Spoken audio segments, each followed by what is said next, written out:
propose de débuter. Alors, ce ne sera pas, on ne va pas faire une conférence, on ne va pas échanger, on ne va pas se disputer à la tribune. Ce n'est pas l'objectif. On va essayer, par contre, de vous donner de l'information. Je pense qu'on sera plus dans la pédagogie.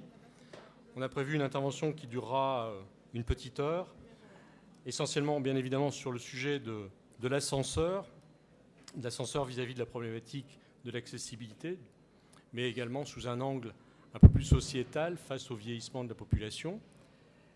Et puis on vous laissera une demi-heure pour poser toutes les questions que vous jugerez utiles. Vous avez donc à la tribune Olivier Moisan, qui est un expert de la problématique de l'accessibilité et accessoirement un fabricant d'appareils plus spécifiquement destinés à l'accessibilité des personnes à mobilité réduite, mais également à l'habitat domestique. Vous avez Alain Machabert, qui est un autre expert de la profession d'ascensoriste, qui travaille, donc Olivier pour la société Etna, je ne sais pas si je l'ai cité, Alain Machabert pour la société Connaît, et qui est plus particulièrement investi dans le groupe de travail sur l'accessibilité au sein de la Fédération des ascenseurs depuis un nombre d'années. Et puis moi-même, donc, qui suis délégué général de la Fédération des ascenseurs. Donc ce dont on souhaite vous parler, c'est du positionnement de l'ascenseur face aux problématiques de handicap, d'une part, dont on verra qu'il n'est pas forcément quelque chose de permanent, et je vous assure que dans quelques semaines, bon nombre de personnes vont se trouver handicapées en revenant des sports d'hiver avec la jambe dans le plâtre, et également face à la problématique du vieillissement de la population. Alors je vais vous redire quelques éléments sociétaux que vous n'êtes pas sans connaître et sans lire régulièrement dans la presse. On a une population en France qui passera de 64,5 millions d'habitants à 73,6 millions d'habitants en 2060. Ça veut dire qu'on meurt moins jeune. Les personnes de 75 ans et plus représenteront 9,3% de la population en 2015 et 16,2% en 2060. Ils seront environ 12 millions de personnes. Donc on va vers un vieillissement de notre population et on va vers un nombre de personnes de plus en plus important concernées par les problématiques du vieillissement, par les problématiques de l'âge. En 2060, un tiers de la population française aura plus de 60 ans. C'était un cinquième en 2005 de notre population. Un tiers de la population qui a 60 ans et plus, ou plus de 60 ans, c'est quelque chose d'énorme. Ce n'est pas le cas dans tous les pays, c'est spécifique à la France. Et il ne faut pas oublier que cette population, elle sera de plus en plus âgée, donc on aura de plus en plus de gens de 75 ans, de 85 ans, de 90 ans, qui a, et je l'entendais dans une conférence ce matin, une volonté de plus en plus importante de maintien à domicile de ces personnes âgées pour différentes raisons, par choix personnel, mais également par problèmes sociétaux. On a de la difficulté de les accueillir dans des établissements spécialisés et on aura de plus en plus de difficultés dans l'avenir. C'est donc un enjeu de société fort. La thématique du logement et du vieillissement sont très liées. 41% des propriétaires qui sont éligibles aux aides de l'Agence nationale de l'habitat sont âgés de 75 à 84 ans. En janvier, le président de la République s'est engagé à ce que 80 000 logements soient adaptés aux contraintes du grand âge. Vous avez tous lu récemment dans la presse les communications qui ont été faites à propos de la remise du rapport fait par la CNAV et l'ANA, à la demande de Mme Delaunay et de Mme Duflot. La lettre de mission est à droite de l'écran. Donc on a un rapport qui fait état d'une grosse problématique d'adaptation des logements existants. Aujourd'hui, seuls 6% des logements sont adaptés à la perte d'autonomie et on a une majorité de la population française qui souhaite vieillir à domicile. Il faut donc sensibiliser les personnes âgées, les aidants et les professionnels, de réaliser l'adaptation des logements pour favoriser leur maintien à domicile. C'est l'objectif qui avait été fixé à nos deux ministres que je viens de citer. En 2012, 1,5 million de personnes ont plus de 85 ans et près de 5 millions, elles seront près de 5 millions en 2050. C'est une hausse spectaculaire de personnes en perte d'autonomie qui est à venir dans les décennies prochaines. Les besoins spécifiques des personnes âgées doivent bien évidemment être d'ores et déjà pris en compte dans la conception du cadre bâti.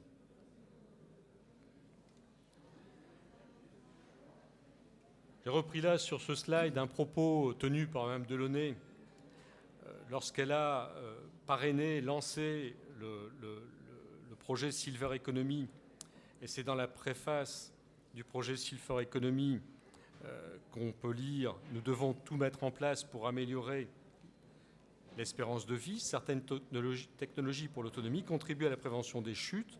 Leur diffusion permettrait de limiter le nombre d'hospitalisations indues. » Ce n'est pas par hasard que j'ai choisi et retenu cette phrase.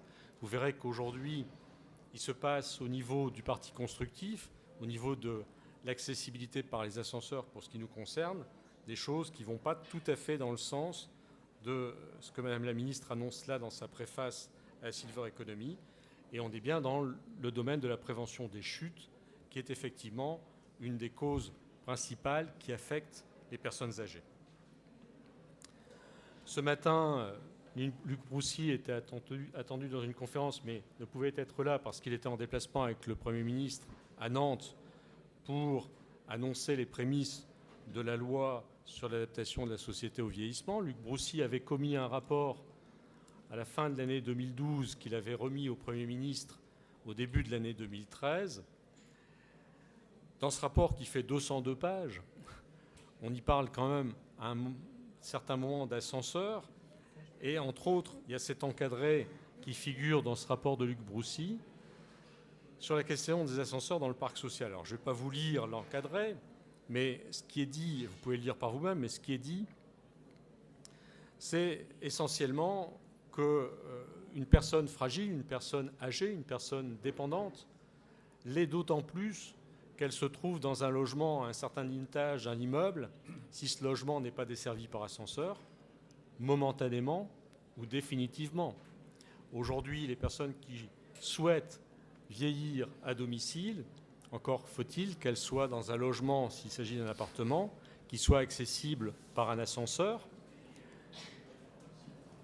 Paraît-il normal qu'aujourd'hui, on y reviendra dans l'exposé, mais je le mets volontairement en introduction pour que vous soyez bien attentifs à cela, est-il normal aujourd'hui que dans les prescriptions réglementaires, il ne soit fait obligation de mettre un ascenseur dans un immeuble qu'à partir du moment où on est en R+4, ce qui signifie qu'on peut vivre en R+3, en R+2 ou en R+1 sans ascenseur, et quand on vieillit dans un R+3 sans ascenseur, et qu'on est en perte d'autonomie, qu'on est dans une difficulté réelle de déplacement, eh bien, on se trouve cantonné dans son immeuble.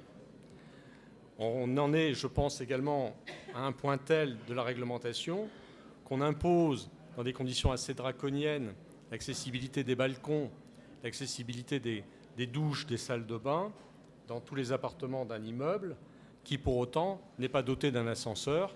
C'est bien, la personne en fauteuil roulant pourra accéder à son appartement, dont elle ne bougera jamais plus. La mobilité réduite, ça n'est pas uniquement dû au vieillissement, ce n'est pas uniquement dû au handicap, ça peut être quelque chose de provisoire, période d'incapacité médicale, et ça peut être quelqu'un de très jeune qui s'est cassé la jambe au ski pendant les vacances d'hiver, ça peut être une mère de famille avec ses enfants ou une mère de famille enceinte qui va avoir effectivement des difficultés de mobilité importantes et pour autant provisoires. Un père de famille avec ses enfants aussi. Mais il n'est pas forcément enceinte, lui. Il faut donc pouvoir lever toutes ces barrières. Et sur ces quelques illustrations, vous voyez par exemple les problématiques d'accessibilité au transport en commun. C'est l'image du bas. Je ne savais pas que la RATP faisait une conférence juste avant nous, mais on est en plein dans cette problématique-là. Si on se tient à Paris, si on se tient à Toulouse, je pense c'est l'image en haut à gauche, on a la chance d'avoir un métro totalement accessible. Je pense que ça change totalement la vie des personnes handicapées, mais également des personnes vieillissantes. Et puis on a illustré sur l'image du centre en haut une personne en fauteuil roulant qui dispose d'un ascenseur, c'est bien. de taille suffisante pour l'accueillir avec son fauteuil roulant, c'est encore mieux, mais qui là se trouve face à une marche qui s'est formée lors de l'arrêt de la cabine à l'étage, qui lui constitue un handicap, parfois un handicap insurmontable, si la marche fait 10 ou 15 cm, pour pénétrer dans la cabine de l'ascenseur. Et puis vous avez 2 autres illustrations sur les mères de famille et puis la personne accidentée. Alors on va parler essentiellement de la réglementation en France. Là vous avez une illustration de ce qu'est la réglementation, l'état de la réglementation aujourd'hui dans les différents pays européens. Les pays qui sont illustrés en vert clair, ce sont les pays où il existe une législation sur l'accessibilité avec des obligations faites d'installer des ascenseurs dans les bâtiments publics de plus de 1 niveau, dans les bâtiments résidentiels de plus de 4 niveaux. Nous, c'est à partir de 4 niveaux, où il n'y a pas forcément de réservation d'espace pour une installation ultérieure de l'ascenseur, ni de supplément dans les directives des marchés publics pour l'accès des personnes handicapées. En jaune, ce sont les pays où l'obligation d'ascenseur n'est faite que dans certains bâtiments publics en fonction du trafic. Si le trafic est important, il y a une obligation, sinon il n'y en a pas. Dans les immeubles résidentiels de plus de 5 niveaux, donc c'est un peu moins exigeant que pour les pays qui sont en vert. C'est le cas de l'Allemagne notamment. Pas de supplément aux directives marché public pour l'accès des personnes handicapées. Et en rouge sont plutôt les mauvais élèves, c'est-à-dire les pays où il n'y a aucune législation spécifique, aucune obligation d'aucune sorte pour les bâtiments publics comme pour les bâtiments résidentiels. Donc la France est plutôt dans les pays bons élèves, au même titre que la très grosse majorité des pays européens. On va vous faire, alors je vais vous demander d'être attentif parce que ça va être un peu technique, un peu pointu, mais je pense qu'on avait cette volonté pendant cette conférence de faire de la pédagogie sur l'état actuel de la réglementation en termes d'ascenseurs. Donc Alain Machabert va vous dérouler l'état actuel de cette réglementation. Bien, oui, c'est simple. Vous avez sur cette diapositive un tableau la synthèse en fait des principaux règlements concernant l'accessibilité. Alors bien évidemment, ça part de la loi 2502, basée sur la non-discrimination des personnes et donc sur l'égalité des chances pour tous les citoyens. Donc on retrouve, je dirais, l'arborescence classique de la législation en France, à savoir une loi qui donne naissance à des décrets d'application et puis des arrêtés qui rentrent beaucoup plus dans le détail au niveau des mesures, des dispositions qu'il y a à prendre. Alors effectivement, il y a beaucoup de textes. Il y a des décrets, des arrêtés, également des circulaires interministérielles qui, elles, explicitent encore plus dans le détail les dispositions qu'il y a à prendre. Il y a donc la loi au départ de février 2005, ensuite des arrêtés, des décrets, des arrêtés de 2006 qui sont principalement, même exclusivement, je dirais, consacrés aux constructions neuves en ce qui concerne les ERP, les IOP et l'habitat collectif. Et puis ensuite, en 2007, sont parus des textes concernant les constructions existantes, ERP, IOP et habitat collectif.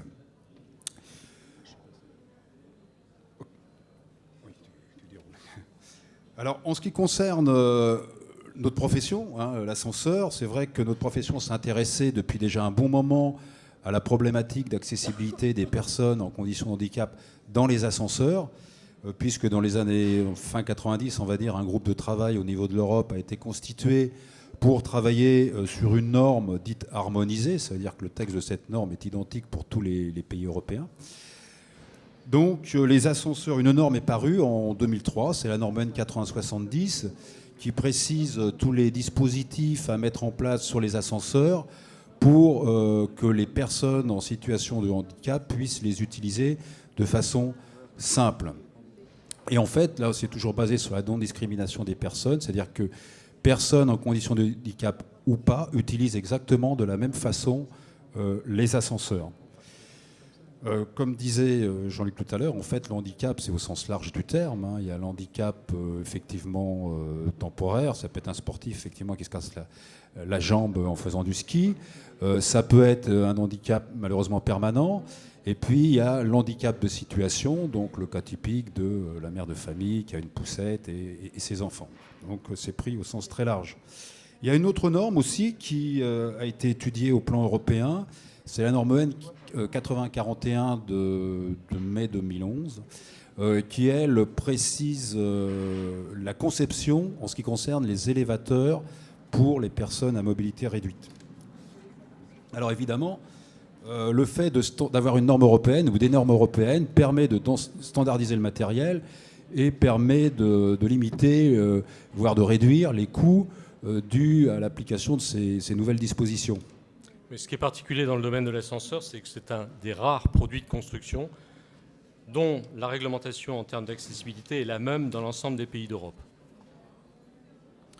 Alors, ces normes précisent donc la conception EN 8070 des ascenseurs, ou EN 8041 les élévateurs pour personnes à mobilité réduite. Donc, ce sont la position des auxiliaires de commande paliers ou cabines. Également, la signalisation des cabines, afin, par exemple, qu'une personne malvoyante ou non-voyante puisse savoir dans quelle direction sera le prochain voyage de la cabine. Et puis également des dispositifs purement de confort comme la main courante, comme le miroir, qui peuvent effectivement apporter du confort à toute personne.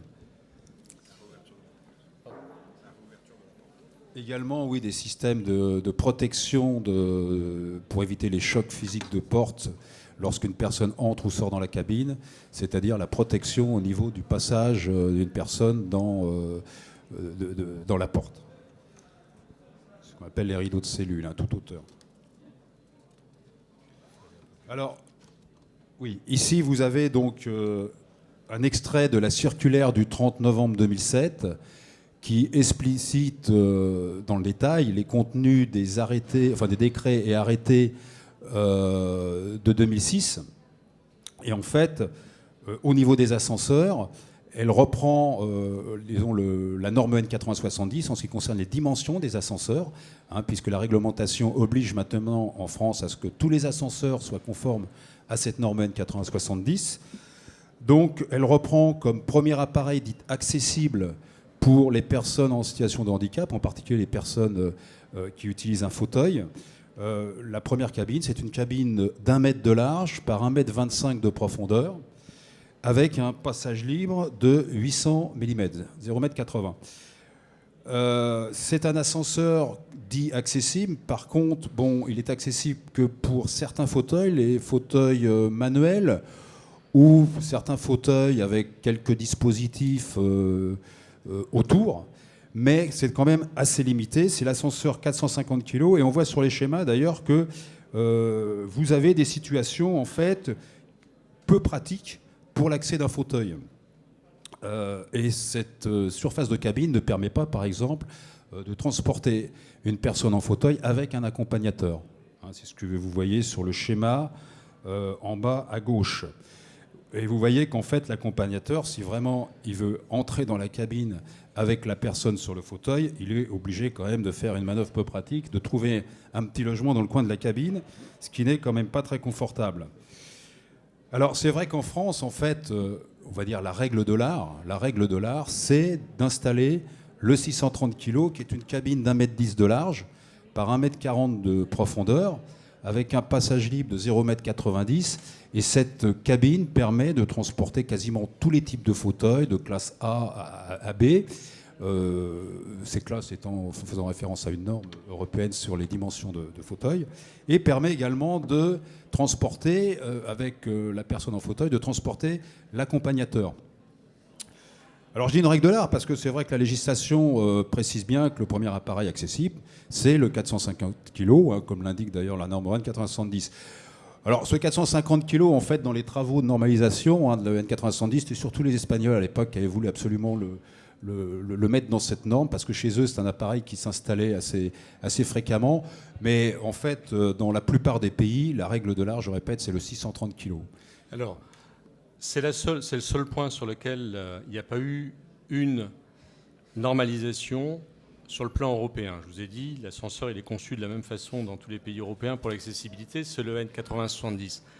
Le seul point sur lequel les différents pays n'ont pas pu s'entendre, c'est sur les tailles de cabine. Parce qu'effectivement, en Europe du Sud, il y avait des habitudes autour de l'appareil 450 kg. Dans la plupart des pays d'Europe, comme la France, des habitudes autour du 630 kg. Et dans certains pays, des 1000 kg. C'est-à-dire que pour l'accessibilité aux personnes handicapées, dans certains pays, on considérait qu'il fallait un 1000 kg pour que la personne en fauteuil puisse entrer, faire demi-tour dans la cabine et ressortir. En France et dans d'autres pays, c'était je rentre avec un accompagnant. Et puis, dans les pays de l'Europe du Sud, mais c'est l'Italie, la Grèce, l'Espagne, etc., c'était le handicapé, il se débrouille, il rentre comme il peut, il ressort comme il peut en marche arrière. Donc, il faut savoir, et je me permets d'interrompre Alain parce que je voudrais insister sur ce point, qu'aujourd'hui, des gens en France se disent mais si la réglementation européenne autorise le type 1, le type 2, le type 3, le type 1 étant le 450, le type 2 le 630, pourquoi on a créé cette habitude depuis 15 ou 20 ans en France de mettre des ascenseurs 630 kg? On pourrait mettre des plus petits. Alors on pourrait mettre des plus petits en termes d'accessibilité, en termes de confort pour les usagers de tout poil, de nombre de personnes dans la cabine, c'est pas bien, c'est pas bon, c'est clair que ça va pas dans le bon sens et qu'il faut absolument éviter à tout prix de revenir vers des cabines plus petites, soi-disant pour gagner un demi-mètre carré par étage en commercialisation de l'immeuble. Parce que sinon on n'y gagne rien, la maintenance coûtera le même prix et le prix de l'ascenseur entre un 450 kg et un 630 kg est le même aussi. Absolument, parce que le 130 kg est fait en très grande série, alors que le 450 kg est fait en série plus limitée. Donc finalement, en termes de coût d'ascenseur, il y a tout intérêt à mettre un 630 kg. On va passer la parole à Olivier, qui a beaucoup plus de compétences sur le sujet de la maison individuelle, pour nous toucher 2 mots sur la réglementation applicable. Bonjour à tous. Concernant les maisons, la réglementation des maisons individuelles, alors déjà une première précision, c'est qu'en fait, elle ne s'applique qu'aux maisons individuelles qui sont construites à destination d'être vendues ou louées, c'est-à-dire quand vous construisez pour votre propre compte, ce qu'on appelle être soi-même le pétitionnaire de son permis de construire, vous n'êtes soumis à aucune obligation. Ça représente, pour 2013, 150 000 maisons individuelles qui ont été construites sur ce modèle-là. Donc il en reste à peu près 70 000 qui ont été construites en promotion. Et dans ce cas-là, on a l'obligation d'avoir l'unité de vie accessible de plein pied, c'est-à-dire qu'on doit pouvoir atteindre à la porte d'entrée du logement sans aucune entrave de réglementation d'accessibilité. Alors, les cheminements horizontaux sont parfaitement décrits dans l'arrêté. Et ensuite, dans l'unité de vie, en fait, elle comporte la cuisine, la salle à manger dont on doit pouvoir démontrer qu'elle peut être éventuellement transformée en chambre, et un cabinet d'aisance avec un point d'eau. Et vous aurez noté que dans cette description de l'unité de vie accessible de plein pied de la maison individuelle construite sur plusieurs niveaux, on n'entend pas ni la chambre ni la salle de bain, qui donc, dans beaucoup de cas, seront à l'étage, puisque dans les maisons individuelles, aujourd'hui, compte tenu de la taille des parcelles constructibles, sont en général sur plusieurs niveaux. Ça pose un petit problème, c'est que la rendre adaptable, cette maison individuelle, au vieillissement ou au handicap, si on n'a pas pris soin dans la conception de la maison, d'y prévoir un endroit où on pourra mettre un équipement d'élévateur, par exemple, ensuite on risque d'avoir des soucis de structure ou en tous les cas d'avoir des coûts de modification ultérieure qui seront assez importants. Voilà, donc on y reviendra, je pense, à la fin de notre présentation. On va rentrer. Alors, je vais demander à Alain d'expliquer succinctement, parce que c'est un tout petit peu complexe, mais en termes les plus simples possibles, de façon à ce qu'on puisse avancer dans le reste de la présentation, l'état actuel de la réglementation. Alors la réglementation actuelle, là, je vais vous parler de l'arrêté du 1er août 2006 concernant l'habitat collectif. Alors vous avez des schémas ici. En fait, ce sont des schémas qui sont extraits de la circulaire. On va prendre les schémas de gauche à droite. Alors vous avez le schéma de gauche, en fait, où vous avez H, c'est le hall d'entrée dans ce bâtiment d'habitation. Vous avez, en fait, on pourrait l'appeler R+1, c'est un rez-de-chaussée haut, par exemple. Et vous avez possibilité d'accéder également au bâtiment par le rez-de-chaussée bas, où il y a des logements à ce niveau. Alors on voit qu'en fait, la législation, on lit dans cet arrêté qu'un ascenseur est obligatoire lorsqu'il y a plus de 3 niveaux de logement par rapport au hall d'entrée. Là, en fait, on voit que pour accéder au logement du rez-de-chaussée bas, il n'y a pas de problème. On peut y accéder depuis la voirie. Au niveau du rez-de-chaussée haut, c'est-à-dire R+1, on donne dans le hall d'accueil, mais il n'y a pas de logement. Et il y a 3 niveaux au-dessus du rez-de-chaussée haut. Donc là, il n'y a pas d'obligation d'ascenseur, parce que bon, on a bien 4 niveaux de logement par rapport à ce hall, mais le niveau de logement du bas est accessible directement depuis la voirie. L'autre schéma, on a 2 sous-sols, où il peut y avoir des caves, des parkings, et on a un accès à un niveau où il y a des logements, et on a 3 niveaux au-dessus de ce niveau d'accès. Donc on ne dépasse pas les 3 niveaux par rapport à l'accès du bâtiment, donc pas d'obligation d'ascenseur. Le troisième schéma, en partant de la droite, nous avons un niveau de sous-sol, où il y a parking ou cave, ou les deux. Et là, par rapport au hall d'entrée du bâtiment, on a un ERP ou un parking, ça pourrait être par exemple un petit commerce. Au R+1, on a un autre commerce, et les niveaux de logement partent en fait au-dessus, c'est-à-dire au R+2, R+3, R+4. Alors là, ça peut paraître un peu bizarre, mais comme on n'a pas plus de 3 niveaux de logement au-dessus du hall d'entrée, l'ascenseur n'est pas obligatoire. Alors, c'est vrai s'il y a 2 niveaux de non-logement, c'est vrai s'il y a 3 niveaux de non-logement, c'est-à-dire qu'on peut, en France, encore aujourd'hui, construire des immeubles en R+4, R+5, avec des logements en R+4, R+5, non desservis par ascenseur. Voilà. Et prendre les escaliers. Donc là, sur ces 3 schémas, à gauche, il n'y a pas obligation d'ascenseur. Bien sûr, un maître d'œuvre, enfin un maître d'ouvrage peut vouloir un ascenseur sur un R+2 ou R+3. Il a tout à fait le droit par souci de confort. Et dans ce cas-là, bien sûr, il devra prévoir un ascenseur suivant la norme EN 8070. Alors je continue les schémas. Le 4e schéma en partant de la gauche, 2 niveaux de sous-sol, cave, parking, et ensuite on a le rez-de-chaussée où on peut depuis la voirie accéder dans le bâtiment, et vous avez 4 niveaux de logement au-dessus de ce hall d'entrée. Donc là, on est bien obligé d'avoir un ascenseur. L'avant-dernier schéma, nous rentrons par le niveau H, c'est-à-dire le hall d'entrée. Il y a 3 niveaux de logement au-dessus de ce hall d'entrée, et il y a un niveau de logement en dessous. Et contrairement au premier schéma, ce niveau de logement n'est pas accessible depuis la voirie. Donc on est bien en présence de 4 niveaux de logement, non accessibles bien sûr depuis la voirie, par rapport au hall. Donc là, le genre de cas de figure qu'on trouve à la montagne, voilà, assez fréquemment. Obligation d'un ascenseur. Et le dernier schéma, 2 niveaux d'accès, dont un logement, au rez-de-chaussée bas, on va dire.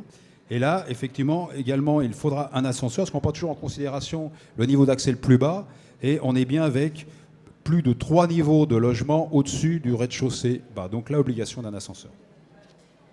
Alors, il y en a d'autres des schémas aussi dans la circulaire, c'est vraiment les principaux.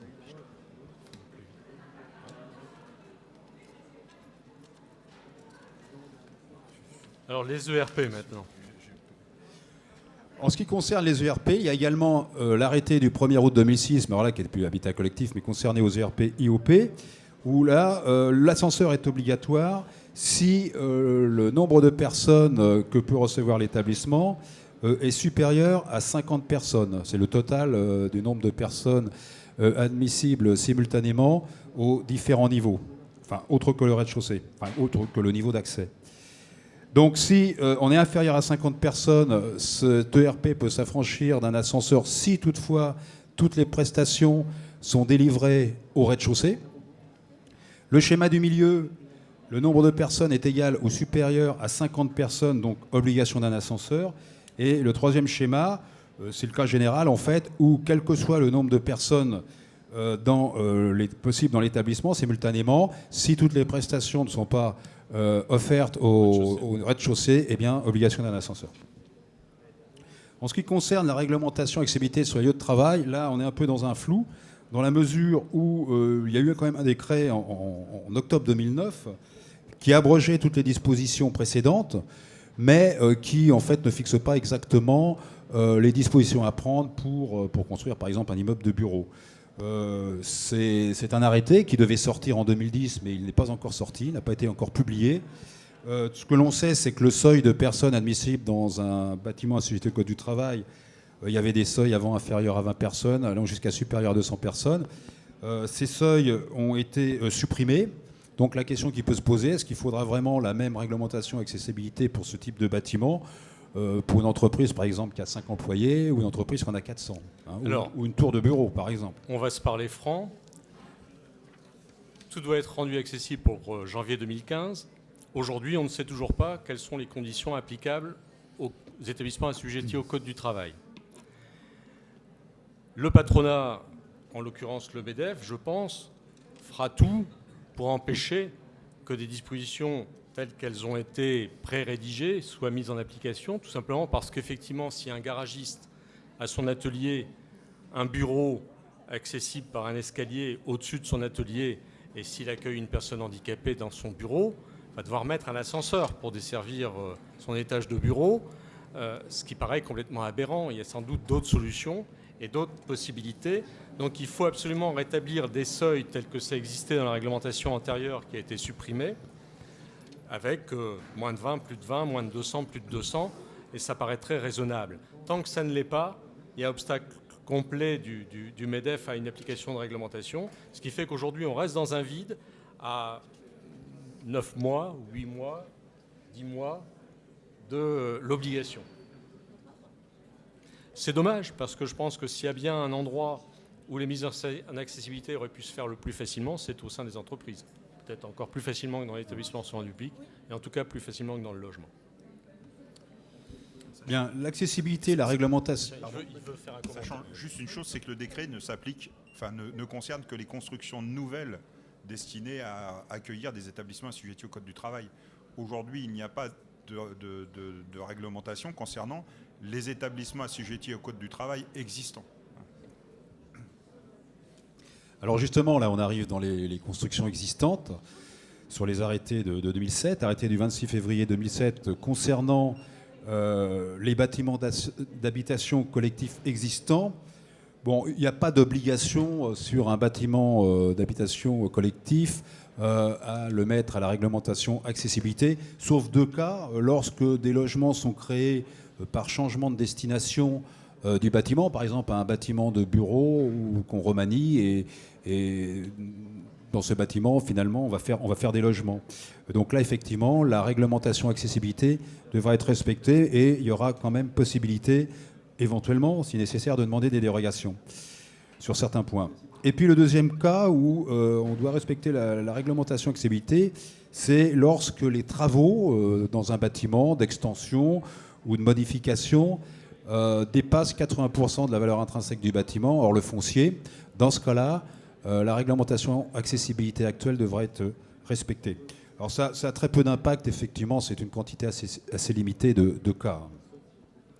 Toujours dans l'existant, la réglementation à l'horizon 2015, ça concerne donc les ERP, établissements sans public, IOP, installations ouvertes au public. Obligation d'un ascenseur, vous savez qu'il y a l'échéance quand même du 1er janvier 2015 où les ERP existants devront être mis à la réglementation accessibilité actuelle. Ça pose quelques soucis, mais enfin pour le moment cette date n'a pas été modifiée. En fait pour les ERP c'est le même critère que pour les ERP neufs que j'ai cités tout à l'heure. Toutefois, il y a quand même certaines particularités en ce qui concerne les ERP de 5e catégorie. Alors 5e catégorie, c'est les ERP où le nombre de personnes pouvant être admises simultanément dans l'établissement est assez limité. Ce chiffre est variable en fonction du type d'établissement. Et puis également, où là, en fait, le seuil de 50 personnes cité pour le neuf peut être porté à 100 personnes. Et puis également pour les hôtels à 1, 2 étoiles ou qui n'ont pas d'étoiles, si ces hôtels, ces petits établissements, en général ce sont des petits établissements, ont des chambres accessibles au rez-de-chaussée, si ils n'ont pas plus de 3 niveaux au-dessus du niveau d'accès de l'hôtel, eh bien ils peuvent s'affranchir, disons, d'un ascenseur. L'arrêté du 21 mars 2007 précise également que si on installe un ascenseur neuf dans un ERP existant, bien sûr, il doit être conforme à l'EN 8070. Si par contre on modernise un ascenseur existant pour le rendre accessible, eh bien, l'arrêté précise les différentes dispositions qu'il y a à mettre en œuvre. Il reprend en partie le contenu de la norme EN 8070, signalisation palière, boîte de commande, boucle inductive pour les malentendants, etc. Alors, effectivement, cette échéance du 1er janvier 2015, on sait que tout ne sera pas fait, puisque je crois qu'il y a une étude en 2012 qui faisait ressortir qu'en 2012, il y avait que 25% des ERP existants qui avaient été mis à la réglementation accessibilité. Donc un retard. Alors comment l'expliquer? Quelles sont les principales raisons? Peut-être vraisemblablement une sous-estimation de l'ampleur des travaux à exécuter, parce que ça concerne les ERP évidemment publics, les ERP privés, enfin beaucoup de travail. Également des coûts qui peuvent être très importants. On peut parfois être obligé de toucher à des structures porteuses du bâtiment. Et puis, on remarque aussi qu'en fait, la législation, il y a très très peu de différence entre des constructions neuves et des constructions existantes, ce qui pose des problèmes. Également, un manque de stabilité de la législation, puisque, par exemple, le 21 juillet 2009, il y a eu l'arrêt du Conseil d'État qui a interdit les demandes de dérogation pour les constructions neuves. Donc, ça a peut-être mis en attente certaines modifications. Et puis également, on se rend compte, comme je disais tout à l'heure, qu'il y a beaucoup de dispositions très détaillées pour l'existant et qui sont très très proches du neuf et donc qui posent des problèmes en termes d'exécution. En ce qui concerne les ERP à mettre à l'accepter, bien sûr, il y a des secteurs très, très moteurs, en particulier des secteurs où, je dirais, la clientèle senior peut être quand même assez importante, tels que des centres commerciaux, des banques, de la restauration et autres. Donc, actuellement, cette échéance n'a pas été modifiée. On verra bien ce qui va se passer cette année. Merci, Alain. Donc, je l'évoquais au début de notre propos, la problématique de l'accessibilité à la cabine d'ascenseur, quand bien même il y a un ascenseur dans le bâtiment. Et on a aujourd'hui la particularité en France d'avoir un parc très ancien d'ascenseurs. On a un quart du parc en France qui a plus de 40 ans d'âge. Et donc, on est face à des technologies qui ne sont plus du tout les technologies qu'on emploie sur les ascenseurs aujourd'hui. Et pour remettre à niveau l'ensemble du parc, une loi a été prise. Alors, en fait, on a parlé de la loi SAE et on parle dans notre jargon de la loi SAE comme sécurité des ascenseurs existants. En réalité, c'est un article de la loi Urbanisme et Habitat, en juillet 2003, qui a introduit l'obligation d'un certain nombre de travaux de mise en sécurité sur les ascenseurs existants. Alors, c'était pour faire face essentiellement à une problématique d'accidents sur les ascenseurs, accidents d'usagers, accidents de techniciens d'ascenseurs, mais en même temps, la volonté qui était derrière, c'était à l'époque Mme Linnemann qui était secrétaire d'État au logement dans le cadre du gouvernement Jospin, c'était de faire une remise à niveau du parc pour préparer le parc d'ascenseurs au futur vieillissement qu'on pouvait attendre ou présumer de la population française. C'est-à-dire qu'on se préoccupait en 2000, 2001, 2002 du futur vieillissement de la population et en se disant il est probable que dans le futur, on aura beaucoup plus besoin des ascenseurs. Donc il faut absolument mettre un terme au fait que les gens considèrent que les ascenseurs vieillissent à durée de vie du bâtiment ou à durée de vie de la pierre. On a 3 causes qui représentent 80% des accidents d'usagers, encore aujourd'hui. C'est la précision d'arrêt de la cabine à l'étage, c'est 40% des accidents à elle seule, les chocs lors de la fermeture des portes et les arrêts brusques de la cabine, par exemple, lors d'un freinage d'urgence.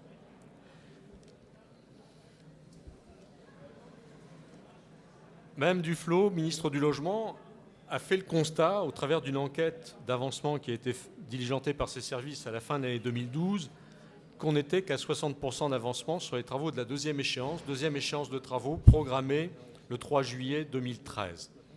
Donc il y avait 2 attitudes possibles. C'était une attitude de dire je reste ferme sur cette échéance, réveillez-vous, il ne reste que 6 ou 9 mois pour faire les travaux. L'autre attitude, c'était éventuellement de donner un sursis aux dits retardataires, puisque ça faisait 10 ans que la loi a été publiée. C'est le choix qu'elle a fait. Qui plus est, elle a choisi également de prendre un moratoire dans le cadre du choc de simplification voulu par le président de la République sur la mesure relative à la précision d'arrêt des cabines d'ascenseur mesure la plus importante en termes d'accidentabilité, puisque je vous ai dit tout à l'heure que c'était 40% des accidents, mais mesure qui entraînait les travaux les plus chers pour ce qui concerne la deuxième échéance. On avait prévenu Madame Duflot que l'effet conjugué d'un report et d'un moratoire n'allait pas accélérer ni faire se précipiter les propriétaires retardataires, mais plutôt les mettre dans un attentisme, ce qui s'est produit, puisqu'on a constaté un effondrement des demandes de travaux, tant et si bien qu'aujourd'hui, il ne reste plus 40% des travaux à faire, mais 30% de travaux à faire par rapport à une nouvelle date, qui est juillet 2014, qui a fait l'objet d'un sursis d'1 an par rapport à une disposition législative qui a été prise il y a 10 ans. C'est-à-dire qu'il aura été laissé 11 ans aux propriétaires pour faire les travaux, et il reste 30% des propriétaires concernés par les travaux de la deuxième échéance qui ne les auront pas fait, enfin, qui les ont toujours pas fait aujourd'hui, et il en restera bon nombre qui ne les auront pas fait à la nouvelle échéance fixée, ce qui leur pose une problématique de responsabilité en cas d'accident, et pour un juge éventuellement qui serait considéré comme une circonstance aggravante. Indépendamment de cette problématique d'accident, il est évident que la précision d'arrêt des cabines d'ascenseur à l'étage, c'est un élément clé de l'accessibilité pour les personnes handicapées, bien évidemment, mais d'une façon beaucoup plus large pour toutes les personnes âgées. Le moratoire a suspendu ou arrêté cette mesure pour tous les établissements, sauf les établissements recevant du public. C'est-à-dire qu'on a créé une rupture d'égalité entre les gens qui vont dans les ERP et les gens qui sont sur le lieu de travail ou à leur domicile. Rupture d'égalité qu'on a un peu de difficulté à comprendre. Parce que si on considère qu'en dans les ERP, ça pose un problème, c'est évident qu'ailleurs, ça pose le même problème.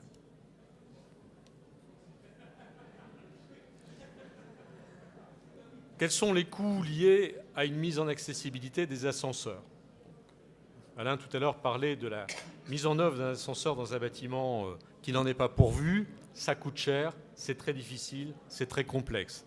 À la Fédération des ascenseurs, on reçoit chaque semaine des coups de fil de personnes qui vivent dans des immeubles au 4e étage ou 5e étage, dans des immeubles qui ne sont pas équipés d'ascenseurs et qui nous disent « Je voudrais faire créer un ascenseur dans le bâtiment, les autres copropriétaires ne veulent pas, forcément ils sont plus jeunes et ils ne sont pas concernés, ou me disent « c'est beaucoup trop cher », ou tout simplement ils aboutissent à une impossibilité matérielle, c'est-à-dire que même en rognant sur l'escalier, il faut lui laisser une certaine largeur, et que l'espace qu'on aura créé au milieu de l'escalier va leur permettre de créer une gaine d'ascenseur dans laquelle on va loger une cabine qui va pouvoir transporter 2 personnes.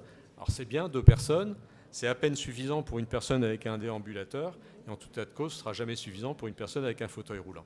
Et ce n'est même pas suffisant pour une mère de famille avec sa poussette. Donc, si l'ascenseur existe, si on a cette chance d'avoir un ascenseur qui existe, si on fait les travaux de mise en sécurité tels qu'ils sont prescrits par la loi de 2003, le surcoût lié à la mise en accessibilité, tout au moins à appliquer les règlements applicables à l'existant pour l'accessibilité, qui, comme disait Alain tout à l'heure, sont relativement limités, c'est un surcoût très minime, de l'ordre de 500 000 euros. Enfin, je veux dire, c'est vraiment une dépense très faible qui va consister simplement à positionner la boîte à boutons à la bonne hauteur, avoir une téléalarme qui soit réellement accessible par tout le monde, y compris pour une personne en fauteuil. Alors, on a préparé, j'ai repris là un slide qu'on avait préparé dans le cadre de l'audition faite au Sénat par Mme Claire-Lise Campion l'année dernière, dans le cadre de la mission que lui avait confiée le Premier ministre, sur l'analyse de l'avancement des travaux de mise en accessibilité par rapport à une échéance qui était au 1er janvier 2015. Et nous, au niveau de la profession d'ascensoriste, n'avons pas constaté qu'il y avait une croissance très importante de la mise en œuvre d'ascenseurs dans les bâtiments existants.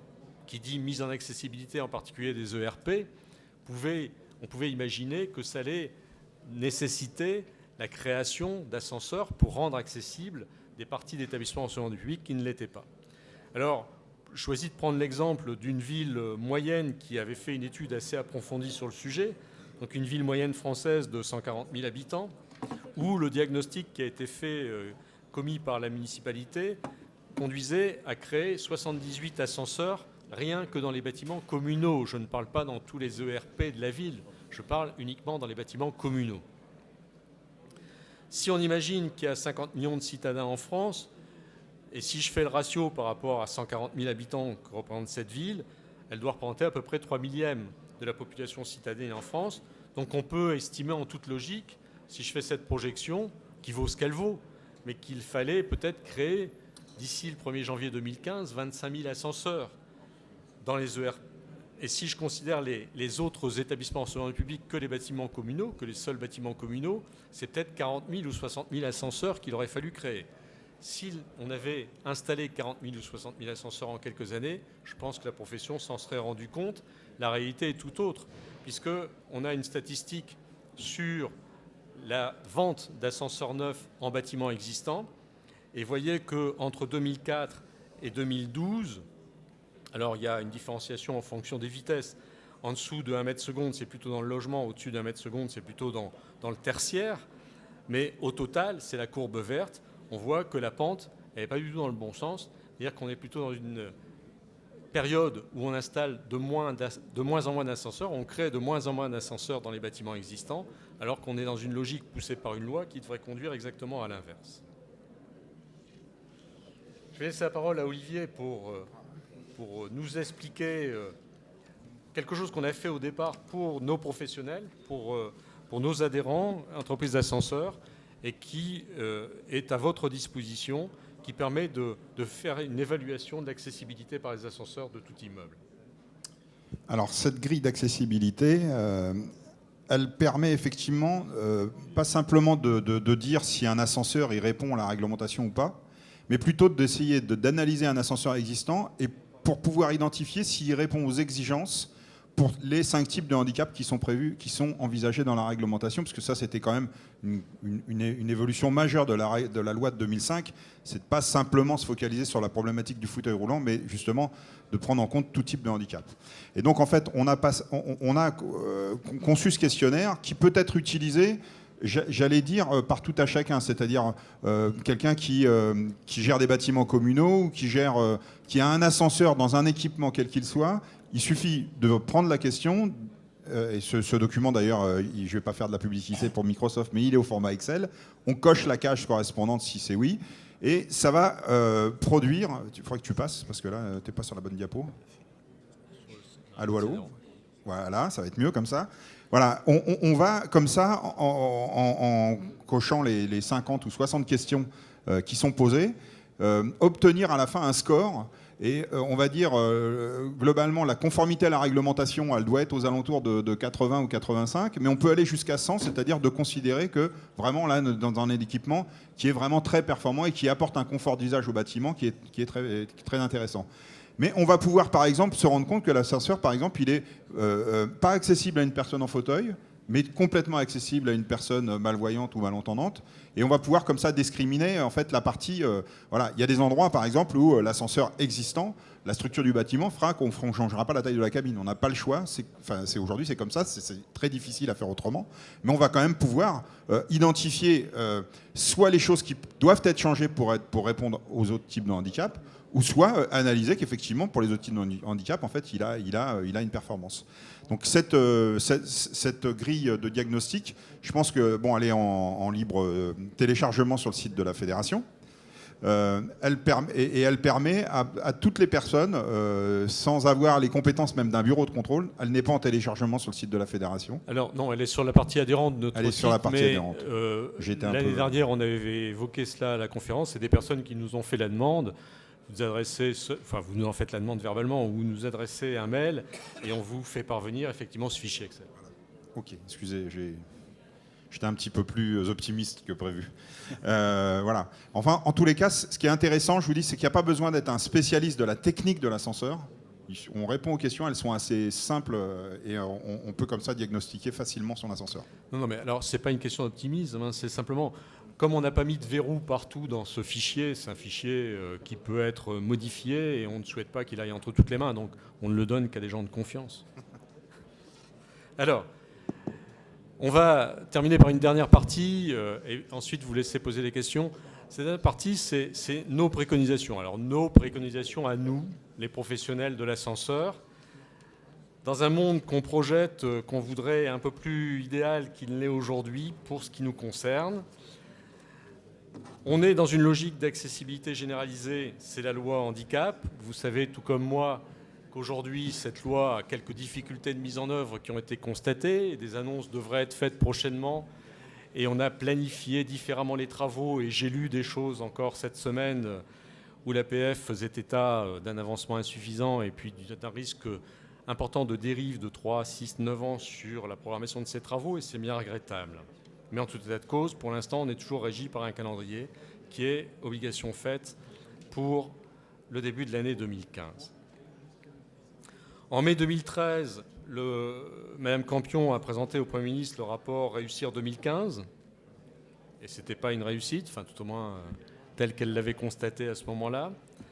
Depuis, il ne s'est pas passé énormément de choses, mais l'Observatoire interministériel de l'accessibilité attache toujours la plus grande importance à ce que l'échéance puisse être confortée, à ce que les années 2013-2014 soient mises à profit. Ça n'a pas trop été le cas. Et on est vraiment aujourd'hui dans cette logique des ADAPT pour essayer de faire glisser progressivement la mise en œuvre sans pour autant trop remettre en cause le scope de cette mise en œuvre. Nous souhaiterions quelques assouplissements. Peut-être que, Olivier, tu peux en faire état, parce que je sais que c'est un de tes chevaux de bataille. Effectivement, en fait, il y a un certain nombre de solutions, et je pense que c'est ça aussi qui fait que quand on crée une dynamique, tout le monde est un peu contraint de trouver des solutions pour répondre à cette dynamique. Et par exemple, il y a des ascenseurs aujourd'hui qui correspondent à la norme EN 8070. Donc ça ressemble tout à fait à un ascenseur standard, sauf que ça va à une vitesse maximum de 0,15 m. C'est-à-dire que ça se déplace très lentement. Et dans quel cas c'est intéressant, ces ascenseurs-là? C'est dans le cas où, dans les constructions nouvelles, on rencontre des problématiques où on a 1,20 m, 1,50 m à franchir. Et dans ce 1,50 m, les ascenseurs classiques qui sont envisagés coûtent très cher à fabriquer, enfin un petit peu plus cher à fabriquer en tous les cas, apportent des contraintes d'ouvrage qui peuvent poser problème.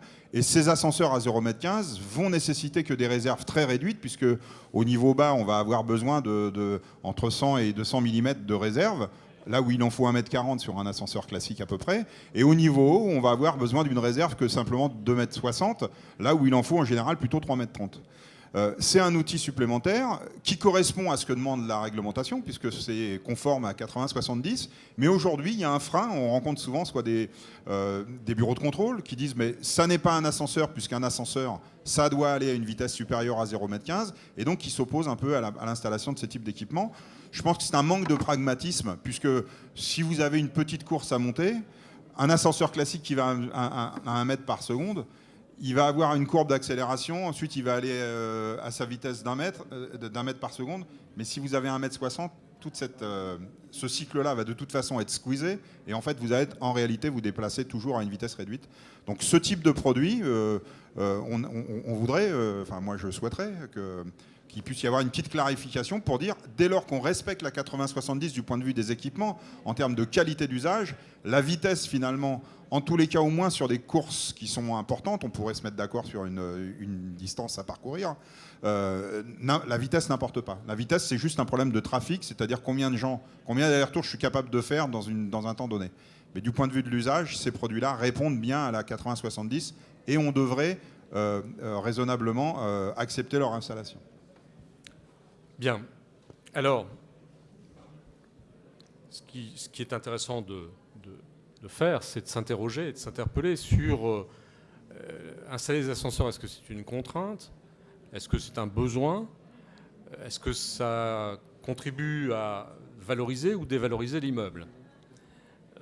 Ce matin, j'étais dans une conférence où on parlait d'adaptation des logements pour des personnes âgées ou des personnes handicapées, et en disant qu'il faut que le locataire rende l'immeuble dans l'état dans lequel il l'a trouvé, c'est-à-dire que s'il a mis des choses qui étaient facilitateurs d'usage pour une personne âgée ou handicapée, il faut surtout qu'il les dépose et qu'il remette tout en état avant de partir. Je pense que quand on a installé un ascenseur dans un bâtiment, on ne l'enlève pas avant de partir. Ça sert à tout le monde, ça sert aux plus jeunes comme aux plus âgés. Et en tout état de cause, c'est reconnu aujourd'hui comme donnant une plus-value à un appartement. Je lis régulièrement des coupures de presse qui font état, et en particulier rédigées par des gens de l'immobilier, qui font état de plus-value de 15 à 20%. Qu'en sera-t-il demain? Je pense que cette plus-value aura tendance à augmenter. On fait le constat que les personnes à 85 ans, 90 ans ont encore le souhait d'être maintenues à domicile.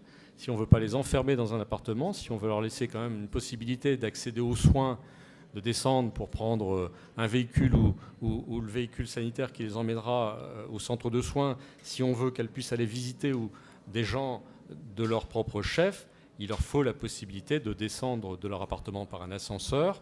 Donc c'est un besoin qui ira en croissant.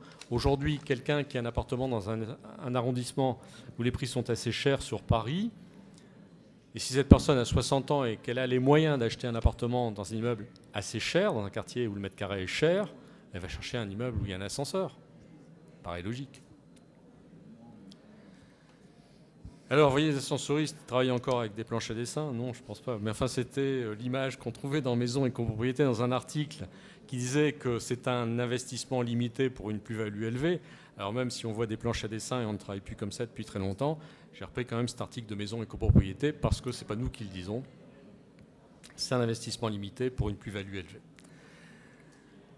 Le constat sur ce qui s'est passé récemment, c'est-à-dire en 2013, c'est qu'il s'est construit en France, enfin tout simplement il s'est demandé des permis de construire, des autorisations de construire pour 228 000 maisons individuelles. Dans ces 228 000 maisons individuelles, il y a 157 000 logements individuels purs dans lesquels il n'y a aucune exigence d'accessibilité. Et il y a 71 000 logements en promotion pour lesquels il est simplement demandé une unité de vie de plein pied. Tu pourras faire des commentaires après, parce que je sais que c'est un sujet qui était cher également.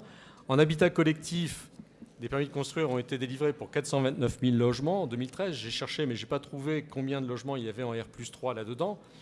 Mais il y a beaucoup de logements quand même en R+3 pour éviter d'avoir à mettre en œuvre un ascenseur. Et la preuve en est, c'est que sur une période de 5 ans, c'est-à-dire de 2006 à 2010, le parc propriétaire équipé d'ascenseurs n'a progressé que de 8,21%. Donc le nombre d'immeubles équipés d'ascenseurs, ou le nombre de logements plutôt desservis par ascenseur a progressé que de 8,21%. Mais en location privée, c'est pire, c'est 7,53%. Et là où c'est le pire du pire, c'est dans le parc HLM, où ça n'a progressé que de 1,72%. Alors qu'on devrait être dans une logique d'équiper de plus en plus d'immeubles en ascenseur pour faire face au vieillissement futur de la population. On est dans une logique de démolir des barres d'immeubles ou des immeubles d'un certain nombre de niveaux pour les remplacer en HLM par des immeubles en R+3 pour soi-disant diminuer les charges locatives. C'est entre autres pour ça, c'est pour d'autres raisons aussi, pour les humaniser, etc. Mais est-il logique qu'on puisse avoir des gens au R+3 ou des gens au R+4 ou R+5 s'il y a un ou deux étages de commerce ou de bureaux en dessous, dont des servis d'ascenseur dans des immeubles que l'on construit en 2013 ou en 2014. Olivier, tu voulais peut-être toucher un mot supplémentaire là-dessus. Non, mais sur les maisons individuelles, en fait, on en a parlé beaucoup de réglementation. Je crois que c'est un peu les diapos suivantes. Mais aujourd'hui, on voit que la réglementation, elle produit un certain résultat, mais c'est pas pour.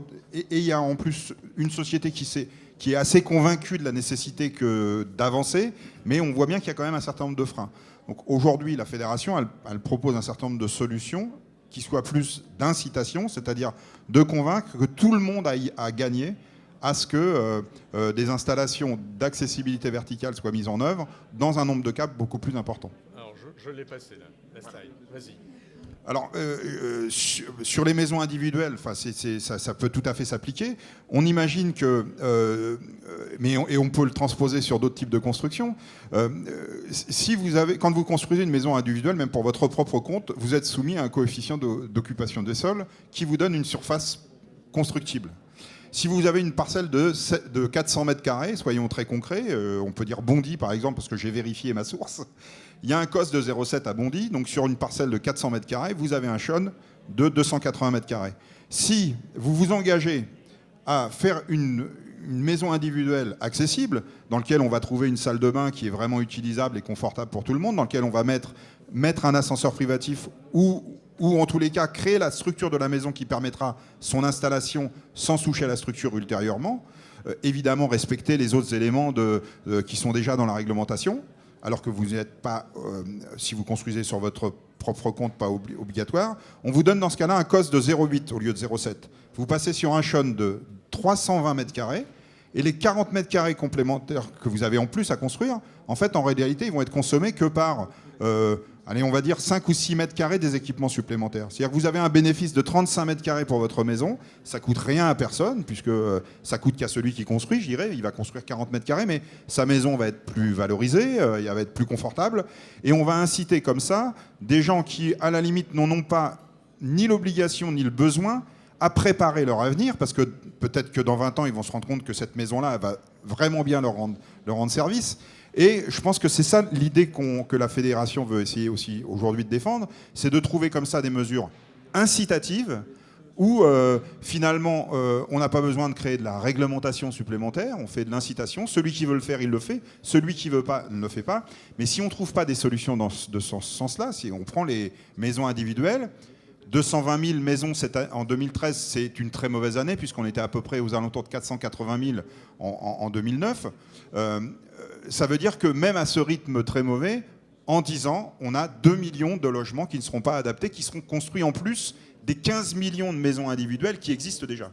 Et je pense qu'aujourd'hui, on doit vraiment faire preuve d'imagination. Et ça, cette mesure-là, elle ne va certainement pas changer la face du monde, mais en tous les cas, aller une pierre à l'édifice pour essayer de trouver le bon chemin entre la réglementation pure qui s'impose à nous et qu'on voit souvent comme une contrainte, avec une incitation où j'ai vraiment en fait envie de le faire du coup, puisque ça ne m'est pas imposé et j'en tire un vrai bénéfice. Voilà, alors pour le logement collectif c'est pareil, donc l'idée, souvenez-vous du temps du gouvernement sous Sarkozy plutôt, il était question de rehausser les immeubles en terrasse dans Paris pour gagner des mètres carrés supplémentaires de logement.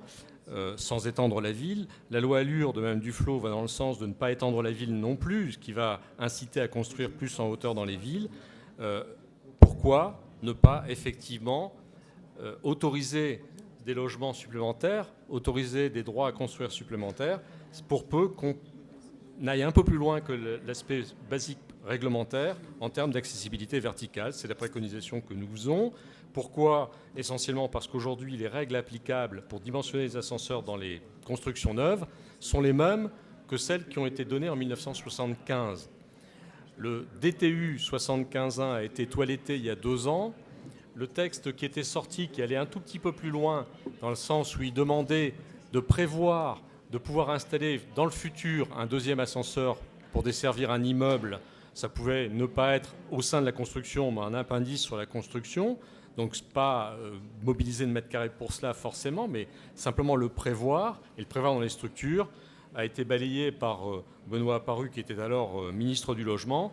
Et le nouveau ministère en place tient absolument le même positionnement, qui est de ne rien faire, surtout ne rien faire pour en faire plus qu'en 1975. On est en 2014. Et on a la volonté dans ce pays de surtout ne rien faire de plus en termes d'accessibilité verticale des immeubles, de logements, qu'en 1975. En même temps, on fait des rapports pour se dire, bon sang de tonnerre, il y a je ne sais combien de dizaines de milliers de logements qui ne sont pas accessibles pour faire face au vieillissement de la population. Où va-t-on trouver l'argent pour les reconditionner, alors qu'on ne reconditionne toujours pas la construction neuve et qu'on va mettre 2 ou 3 millions de logements supplémentaires sur le marché dans les 10 ans qui viennent avec les règles actuelles qui ne sont toujours pas modifiées. Merci de votre attention et on est à votre disposition pour répondre à vos questions.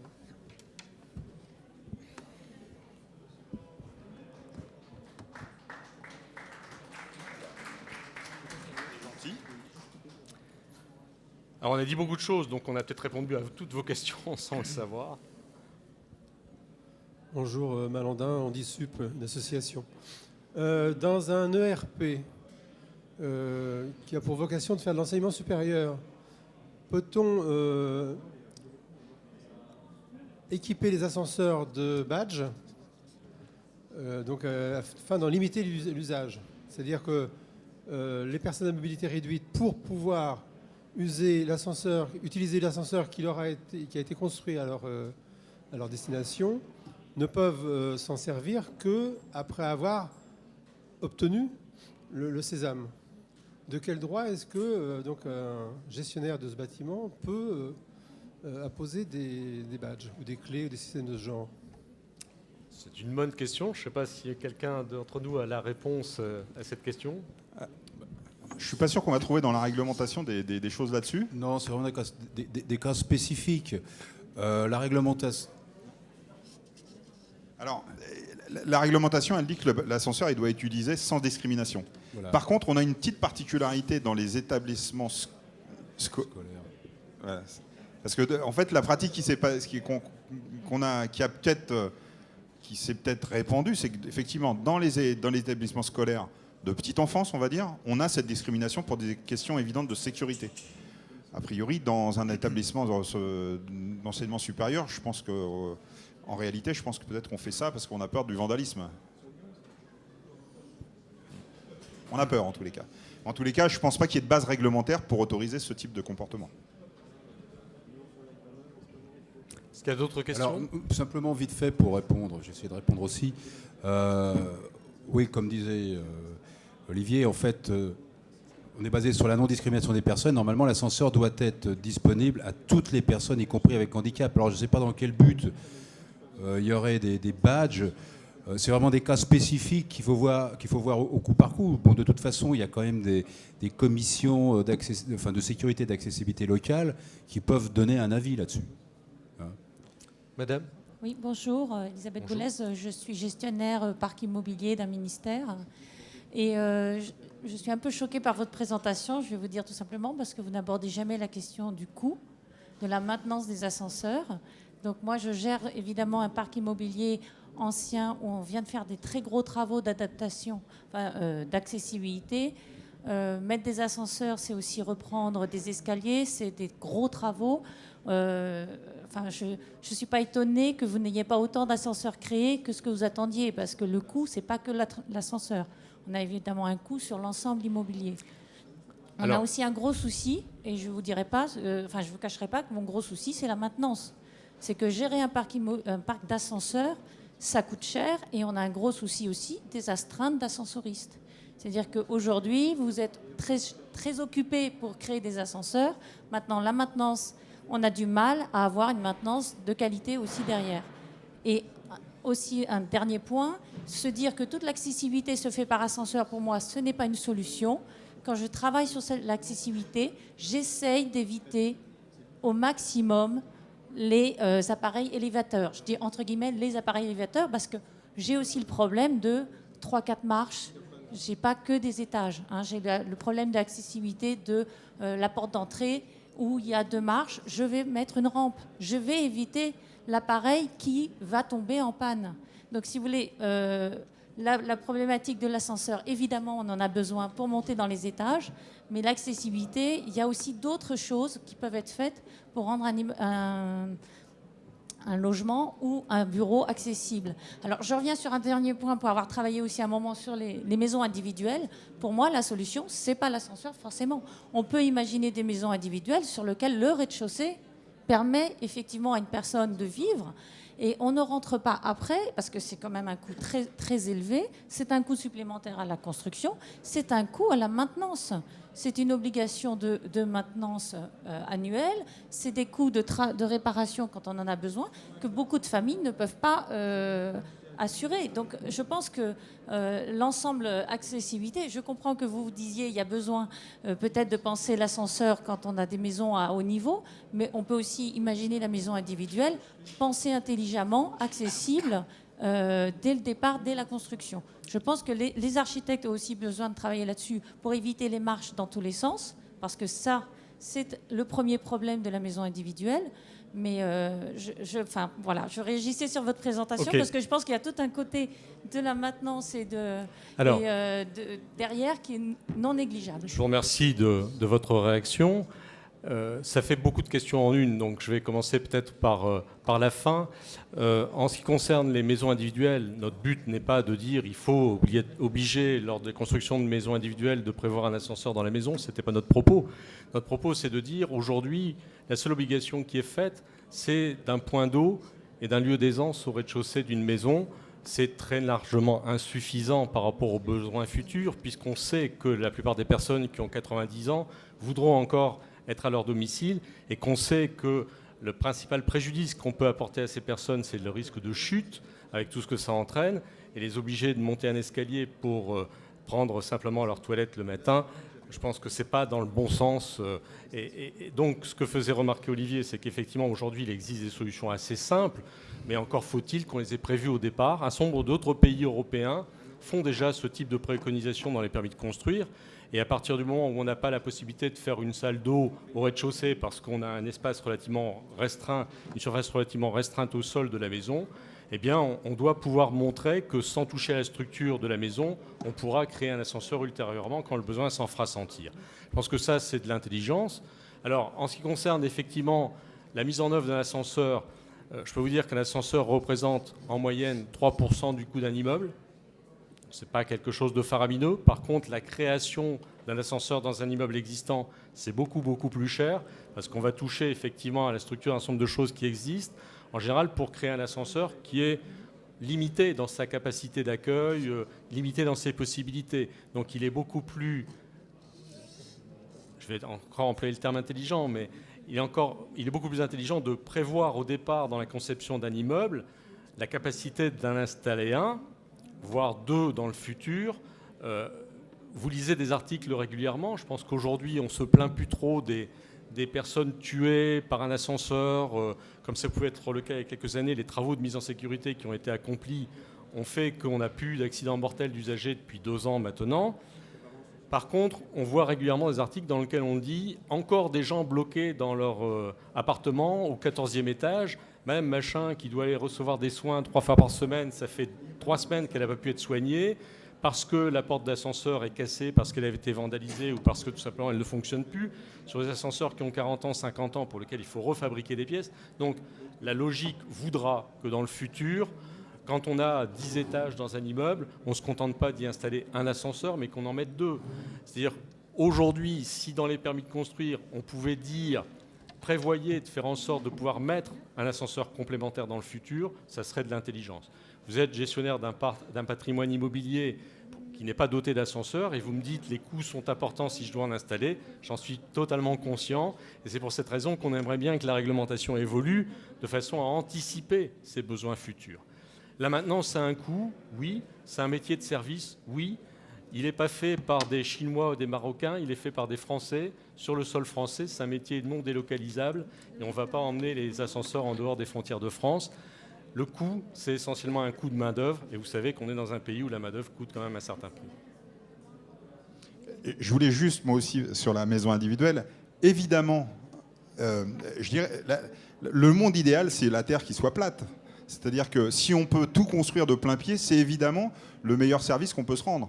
Simplement, une fois qu'on a dit ce souhait-là, on sait que dès qu'on construit à proximité, même simplement des villes, et je ne parle pas des grandes villes, mais dès qu'on construit à proximité des villes, on a des parcelles pour construire ces maisons individuelles qui sont en général, tout à l'heure je parlais d'une parcelle de 400 mètres carrés, mais regardez bien qu'en région parisienne, des parcelles de 400 mètres carrés, il n'y en a pas tant que ça. En tous les cas, dans les villes, moi j'habite dans le 95, ou dans le et je pense à mon avis la même chose, 93, tous les départements de banlieue. Et donc, dans ce cas-là, on constate quand même que les maisons individuelles, la surface moyenne de la construction, c'est entre 110 et 120 mètres carrés. Et 120 mètres carrés sur une parcelle de 400 mètres carrés, on va forcément avoir un étage quelque part. Donc c'est dans ce cadre-là que je parlais. Évidemment, si on peut vivre si tous les équipements qui ne sont pas de technologie coûtent pas, une rampe en béton, ça coûte quand même un peu d'argent, mais une fois qu'elle est faite pour très très longtemps. Et avec un minimum d'entretien, elle ne va pas tellement se dégrader. Donc je dirais que je suis d'accord avec vous de dire que c'est peut-être le choix qu'on peut faire. Simplement, cette rampe, avec une pente de 5% et un palais de repos tous les 10 mètres, elle occupe une surface dans l'espace qui n'est pas forcément disponible partout. Donc il y a bien des solutions à imaginer. Je ne pense pas que la Fédération des ascenseurs, son message, c'est de dire quoi qu'il arrive et quoi qu'il en coûte, il faut mettre des ascenseurs partout. C'est-à-dire que les entreprises qu'on présente, évidemment, on n'est pas des philanthropes, évidemment, on cherche à faire du business, mais on a quand même un petit peu de bon sens quand même, vous savez. Donc, je vous suis complètement sur votre raisonnement. Simplement, aujourd'hui, on veut, avec la présentation d'aujourd'hui, mettre le doigt sur des choses qui sont bien des réalités concrètes Et aujourd'hui, j'étais à une conférence très intéressante ce matin sur l'adaptation de l'habitat au vieillissement. Et toutes ces problématiques, par exemple, d'éclatement de la ville, on est en train de dire qu'il faut arrêter d'éclater les villes. Pour éclater les villes, il faut faire des constructions plus resserrées. Si on fait, et malgré tout, il y a une envie, un engouement pour la maison individuelle. Si on veut la faire de plein pied, sans éclater les villes, ça va devenir des équations difficiles à résoudre. Donc c'est vraiment notre discours aujourd'hui n'était pas de vous convaincre qu'il faut mettre des ascenseurs dans toutes les maisons individuelles, mais se dire dans celles qu'on construit, et 220 000 c'est pas rien, il y en a probablement un très très grand nombre qui ont été construits sur plusieurs niveaux, sans se soucier qu'on a mis des gaines de fluide devant les murs porteurs où on pourrait mettre demain un ascenseur. Voilà, sans mettre un peu d'intelligence dans cette construction, alors qu'avec un peu de raisonnement, on peut faire réfléchir la structure de cette maison pour qu'elle soit facilement transformable demain. Aujourd'hui, on en a déjà 15 millions qui sont... Moi, dans mon business, c'est quand même ce que je traite 90% des cas, c'est l'existant. Et je peux vous dire qu'il y a des endroits où les gens, ils sont dans des maisons, et ben on n'a pas de solution à leur offrir. Ils sont là, ils sont dans leurs ennuis, et maintenant, le lit médicalisé, il est dans la salle à manger, on n'a pas d'autre solution que ça. Je ne pense pas qu'on ait les uns et les autres envie de ça. D'autres questions ? Madame ? Bonjour, Françoise Elou, ville de La Rochelle. Je suis donc venue dans un hôtel 2 étoiles pour connaître un petit peu un autre coin de Paris, pour venir ici. Et je suis dans un ascenseur où j'ai eu du mal à tenir la porte, ma valise, tourner pour rentrer dans l'ascenseur. Donc vous avez dit effectivement qu'ils n'avaient pas forcément obligation de faire quelque chose, mais est-ce qu'ils ont quand même une adaptation, ne serait-ce que des portes qu'il y a avant et tout ?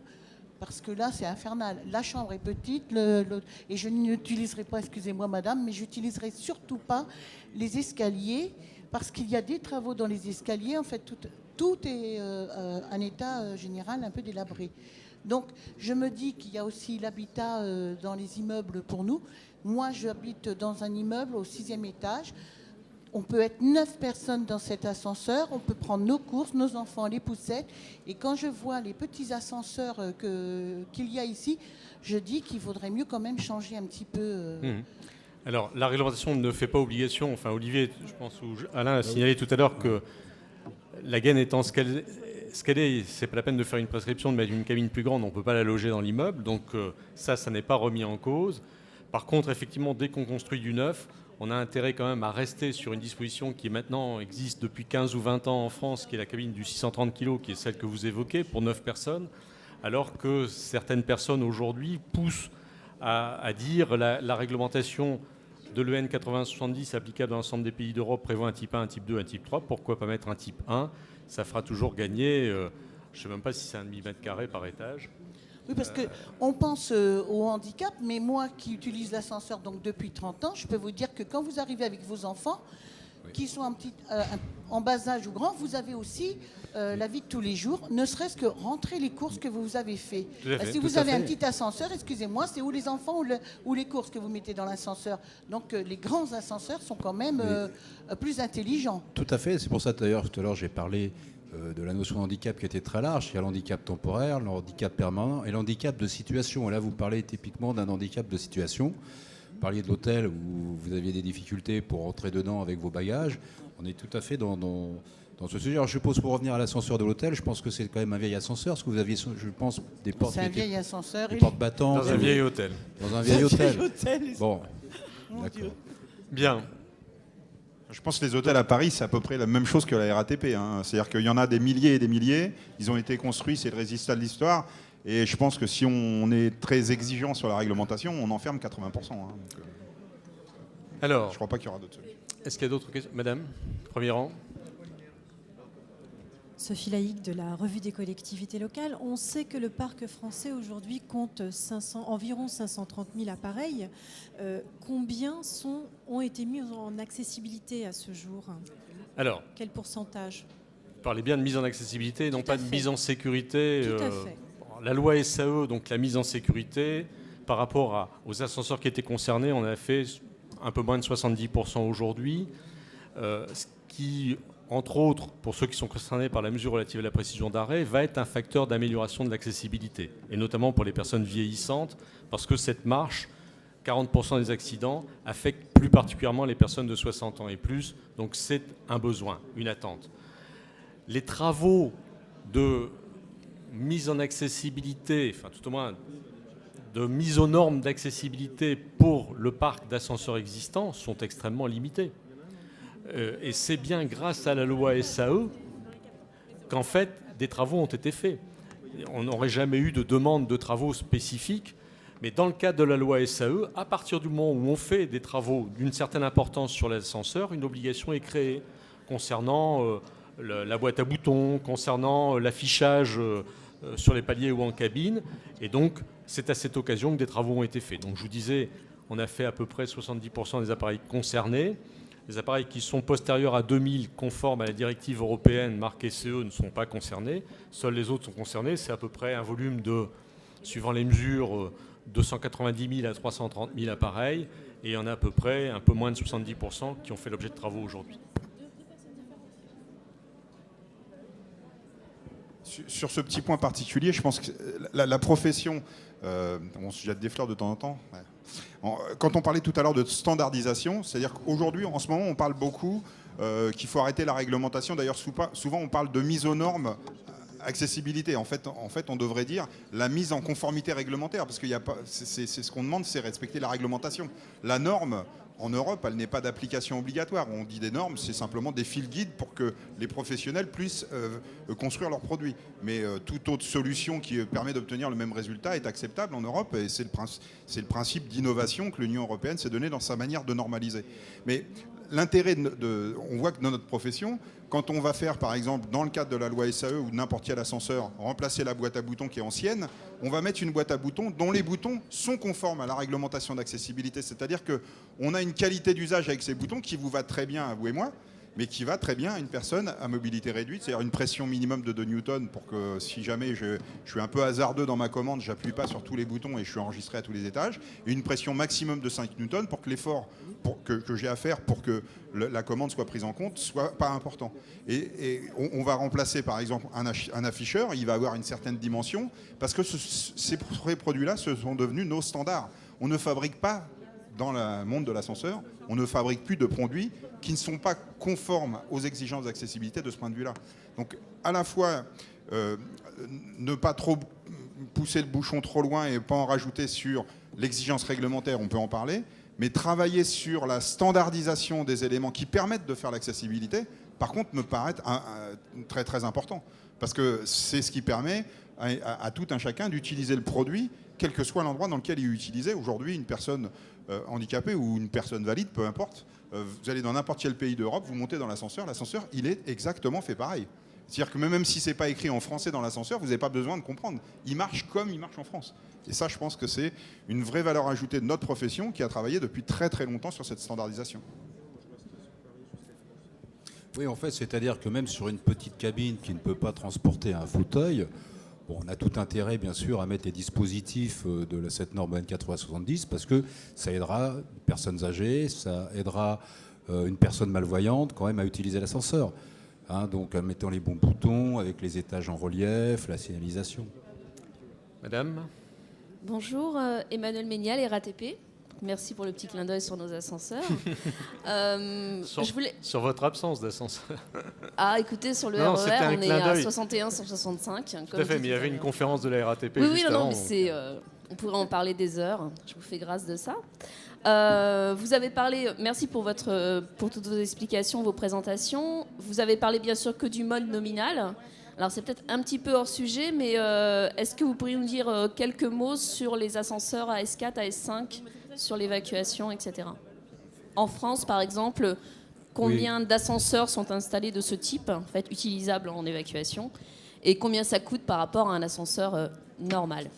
Alors, on va répondre à cette question, puis après, on nous prie de laisser la salle pour la conférence suivante. Donc, est-ce que tu as la réponse précise? Alors, sinon, on voit précise, disons que les ascenseurs AS4, pour expliquer quand même tout le monde, savoir ce que c'est. L'ascenseur AS4, bon, la AS4, c'est un article de la réglementation incendie pour les établissements recevant du public. Et ce sont des ascenseurs qui sont, entre autres, destinés à l'évacuation des personnes avec handicap en cas d'incendie. C'est-à-dire c'est des ascenseurs qui donnent sur des refuges protégés au feu. Et c'est là qu'en cas d'incendie, que les personnes en fauteuil vont venir se réfugier. Alors combien il y en a d'installés, très honnêtement, ça je ne peux pas vous le dire, j'en sais rien, je ne sais pas. La législation, effectivement, a évolué avec justement cette nouvelle réglementation accessibilité. Donc je pense qu'il y en aura plus qu'avant, ça c'est évident. Le coût, je veux dire, il n'y a pas grand-chose en ce qui concerne l'ascenseur proprement dit. Bon, il faut un groupe de secours, donc un groupe électrogène, mais pas seulement pour l'ascenseur, c'est d'ailleurs pour d'autres installations du bâtiment. Également, un contact à clé dans la cabine, c'est vraiment très mineur en surcoût. Je parle au niveau du produit ascenseur. Pas au niveau de la construction. Bon, effectivement, il y a des refuges qui doivent être désenfumés en cas d'incendie, éclairage de secours. Mais au niveau de l'ascenseur, il y a très peu d'options supplémentaires sur ce type d'appareil. Je vais vous interrompre. Je vous laisserai éventuellement continuer en aparté. Merci de votre attention. N'hésitez pas à aller chercher de l'information complémentaire sur notre site internet, www.ascenseur.fr, et puis à questionner également la Fédération des ascenseurs. On est à votre disposition. Merci de votre attention.